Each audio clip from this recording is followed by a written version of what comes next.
All right, my friend, let's have a real talk here. Just you and me. Every offseason, we get caught in the same trap. A veteran wide receiver hits the market, and suddenly the fan base lights up like it's Christmas morning. Right now, it's all about Keenan Allen and Amari Cooper. People are talking like these guys are the missing piece. But slow down for a second. Are we just chasing comfort again? Look, nobody's denying Keenan Allen or Amari Cooper have talent. They've both been Pro Bowlers. They both know how to run routes and make plays. But that's not the point.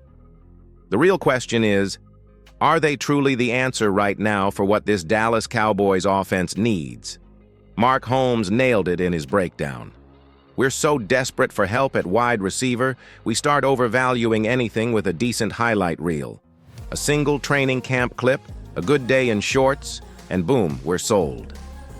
But when the regular season hits, that Jerry Rice in practice starts to look a lot more like just another guy. This isn't just about ability, it's about fit, timing, and long-term value. Keenan Allen is 33. Amari Cooper is 30, maybe 31. And as we've seen, especially with Cooper, the mileage adds up. He's had the nagging injuries, the cold stretches, and the moments where it feels like his head's not fully in the game. That stuff matters, man, especially when you're trying to build consistency around your QB. So let me ask you something, and be honest with yourself. Would you rather sign an aging star for one more run, or invest in someone who can grow with Dak and ceedee for years to come? Drop your answer in the comments. Let's vote on it. Yes or no? Should the Cowboys sign Keenan Allen or Amari Cooper for 2025? And hey, if this kind of conversation hits home, make sure you're subscribed to the channel and got the notification bell turned on. This is just getting started, and trust me, you won't want to miss where this is headed. You still with me? Good, because now we need to zero in on a name that keeps popping up like a ghost from the past. Amari Cooper. There's a big part of this fan base that wants to bring him back, and I get it. Cooper was Dak's guy. That route running was surgical. He gave us some of our best offensive moments in recent years. But if we're being honest, really honest, his time in Dallas ended for a reason, and that reason hasn't changed. Let's rewind. The Cowboys didn't just let Amari go, they chose to move on. They traded him to Cleveland for a late-round pick. That was a clear signal. And it wasn't just about money, although the cap hit was part of it. The front office had questions about his leadership, his toughness, and, let's be real, his consistency in big moments. You remember that 49ers playoff game, right? The offense stalled. And Cooper? Barely a factor. That was a pattern, not an exception. And for a team trying to get over the hump, that's not good enough. Now fast forward to 2025. You want to pay over $20 million to bring that back? For a receiver who's now in his 30s and has already peaked in your system? This isn't about disrespecting Amari. It's about building smart. It's about learning from mistakes. You can't keep circling back to old answers expecting new results. Cooper already had his chapter here. Turning the page means looking forward, not flipping back to something that already ran its course. So I'll throw this one back to you. Is Amari Cooper really what this offense needs, or just what feels familiar? Hit the comments and let's talk about it. Would you spend a day 2 pick and over $20 million a year to bring him back? Vote with a simple yes, bring him back, or no, move on. And hey, if you're fired up about this topic, stick around. We're just now warming up. The Keenan Allen conversation is coming next, and you do not want to miss that take. All right, now, let's talk about another name that's got Cowboys Nation buzzing. Keenan Allen. On the surface, this one's easier to get excited about. Allen is coming off a monster season with over 200 receiving yards. He's got elite hands, smooth routes, and brings that veteran savvy you love in clutch situations. And let's face it, if CeeDee Lamb had a partner like that lining up next to him, defenses would have a nightmare on their hands. But before you buy the jersey, let's pump the brakes for a second. Keenan Allen is going to be 33 years old this season. That's not ancient, sure, but in wide receiver years, It's pushing it, especially for a guy who's had more than his share of soft tissue injuries. Hamstrings, groins, tweaks, and those things only get worse with age. Now here's where it gets tricky. Allen is still under contract with the Bears, so if Dallas wanted him, they'd likely have to give up a pick in a trade, plus be ready to pay him top-tier money. We're talking $20 million plus for a receiver who might only give you one good season before the wheels start to fall off. And let's be real, when have the Cowboys ever had good luck, with aging receivers brought in to save the day? Think back. Joey Galloway, Roy Williams, even Brandon Cooks. The pattern is there. Keenan Allen's game is polished, no doubt.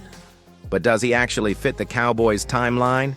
Are we building for 2025, or just patching holes with expensive names because the front office didn't draft right? So here's your poll.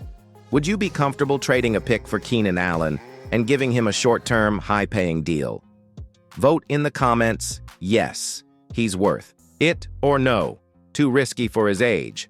Up next, we're diving into a name that might surprise you and a fit that actually does make sense. Stick around. Now let's shift the conversation to a name that makes a lot more sense for Dallas, Courtland Sutton.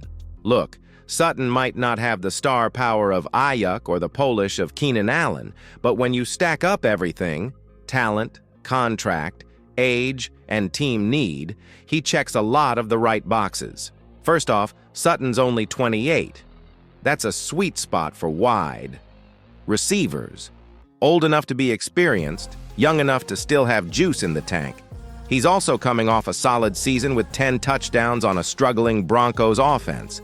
That red zone production? Exactly what the Cowboys were missing last year behind CeeDee Lamb. Here's the kicker.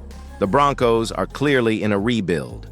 They dumped Russell Wilson, they didn't draft a quarterback early, and they've been floating Sutton's name in trade talks since before the draft. Translation? He's available, and probably cheaper than you think. Unlike Ayuk or Higgins, you might be able to land Sutton for a day 3 pick, maybe a 4th or even a 5th rounder. That's a huge win if you're trying to balance talent acquisition without mortgaging the future. Money-wise, Sutton's cap hit is reasonable, around $13 million, and the Cowboys could rework it if needed. You're not getting stuck with a long, backloaded contract for a guy who might decline in 2 years. And schematically, Sutton fits what Mike McCarthy wants. He's physical, he can win contested catches, and he complements CeeDee without stepping on his role. Imagine Lamb in the slot, Sutton on the outside, and Jake Ferguson working underneath. That's a balanced, versatile trio. So let's throw it to you. Would you trade a mid-round pick for Courtland Sutton right now? Drop a quick yes or no in the comments. And if it's a yes, tell me what round pick you'd be willing to give up. All right, now that we've covered the top trade options, there's still one more angle to explore. What if the Cowboys don't trade for anyone? Let's talk about that next. All right, now let's talk about a scenario that some fans are starting to accept, even if they don't love it. What if the Cowboys don't trade for anyone? Yup, it's possible. Maybe they don't like the asking price for Ayuk. Maybe the Broncos decide to keep Sutton. Or maybe Jerry and Stephen Jones just ride with what they've got. So what does that look like? It means Brandon Cooks would remain the WR2. He had an up-and-down first year in Dallas, but he did show flashes, especially late in the season. Can he hold up for a full 17 games and be more consistent? That's a gamble. Then there's Jalen Tolbert, a guy who fans have been waiting on since he was drafted in the 3rd round back in 2022. He's had a slow start to his NFL career, but maybe with another full offseason he takes that year 3 jump. Same with Jalen Brooks, a 2023 rookie who showed some toughness and good hands in limited snaps. There's also the wild card, Ryan Flournoy, the 6th-round pick from this year's draft.